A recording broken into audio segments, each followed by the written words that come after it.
Hey guys, I'm back. Looking to talk a little more Cold War today. Hope you enjoyed the first video, got something valuable out of it.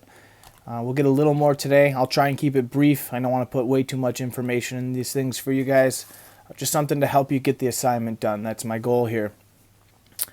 With the Cold War today, we're going to start off talking about competition. And really, when you break the Cold War down, that's what it is. It's a competition. Who's better? Who's superior? Whose ideas prove that they are superior. And one of the first places that they competed, and we talked about this in the previous video, was for allies. The Soviet Union is going to be able to acquire and group up some of these satellite nations, these Eastern European nations that were bordering their country, and they committed them to, being a communist power, and also committed them to having communist dictator leaders, puppet dictators, as we talked about. It's kind of the countries that are not on the borders of either the Western NATO nations or the Eastern Europe, the Eastern Soviet Union satellite nations that were in competition for later on. And it's more so these developing nations, or formerly called third world nations, but the political correct term is developing nations. Countries like Egypt and India were a focus, and they were trying to get these nations to join their sides. Well, this is where a term non-alignment is going to emerge itself. And non-alignment is almost a fancy way of saying neutral, but India and Egypt are going to start an organization because you almost felt like you had to choose at that time. You had to either be communist or democratic capitalist. And to kind of make their own alliance and protect themselves, Egypt and India elected to be non-aligned. They're not aligned to the U.S., they're not aligned to the Soviet Union. And this had a number of benefits that went along with it. In order to persuade these nations to join them, the U.S. and USSR are going to send out military aid, help build schools, transportation in the countries, whatever it may be. And this way, by being non-aligned, India and Egypt were able to double dip. They could take from the U.S. and they could take from the USSR. So they'll actually develop an organization of non-aligned nations, to help them protect themselves and still get the benefits of being non-aligned.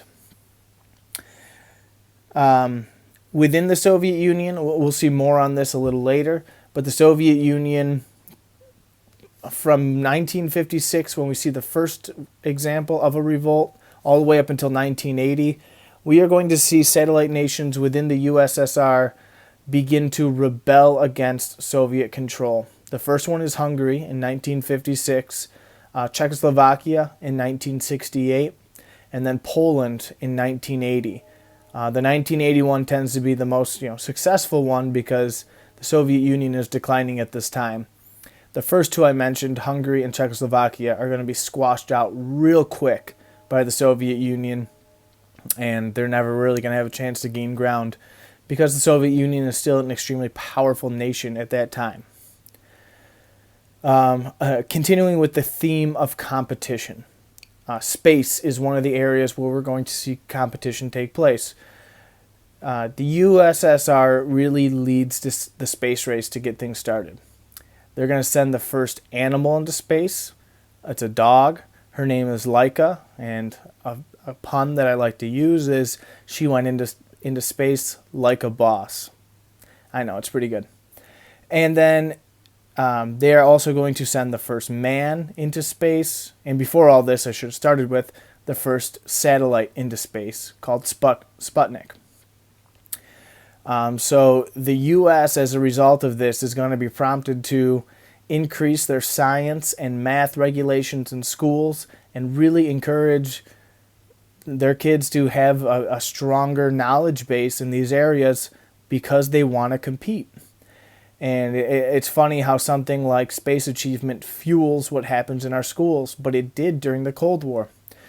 And this is going to pay off ultimately because, as I hopefully you know, we were the first country to land a man on the moon. So that's kind of how the space race kind of goes back and forth. Ultimately, one of the cool things about the space race is it's one of the first areas of de-escalation that happens in the Cold War, where rather than competing against one another, we're going to reach a time earlier in space than anywhere else where we're going to begin working together rather than against one another. So that's important to see later on. And then the other area of competition that we'll see is the arms race. Arms is another word for weapons.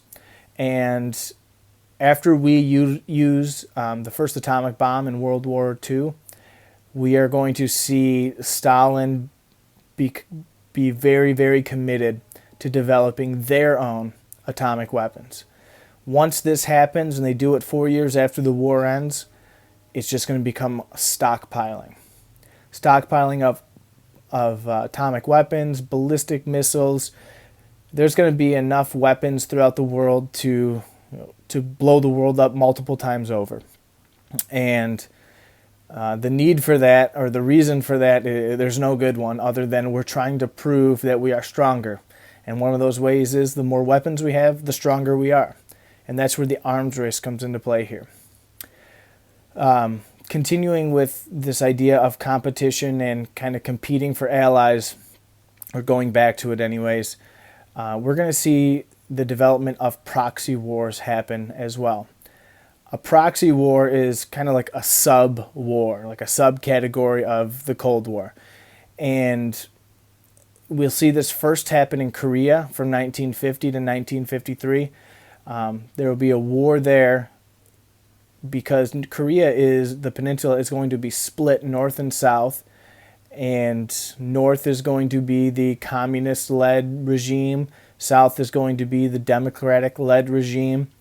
And ultimately, the desire to unify that nation is going to lead to a conflict. So we'll see a war happen there. We'll see something similar happen in Vietnam. Now, Vietnam was a colony controlled by the French, but a leader by the name of Ho Chi Minh, a nationalist communist leader, is going to look to gain power and influence and take control of all of Vietnam. And eventually there's going to be a line drawn in the sand where they are going to divide that nation and have a war that looks very similar to what happened in Korea, North versus South, communist versus democratic. And again, while the U.S. and USSR never directly declare war on one another, they are involved in this conflict. We'll see similar instances in Cuba. There's going to be a Cuban revolution. There won't be exactly a war fought in Cuba, but the U.S. and USSR are going to get involved in a major conflict. And then we will also see the Afghanistan war. This is going to be an attempt by the Soviets in 1979 to really solidify their control of Afghanistan, but they're unable to do that. And this is a chink in their armor. When they're unable to take control of lowly little Afghanistan, this really shows that the USSR is crumbling, and we'll get into the downfall and we'll see how all that happens. But these are just examples of proxy wars or conflicts that are fought outside of the U.S. and USSR but result from the Cold War. All right, and we'll take a look at those. Today you're going to focus on the Korea conflict and the Vietnam conflict. I have a wiser form that you're going to fill out, and that's going to allow you to get that done.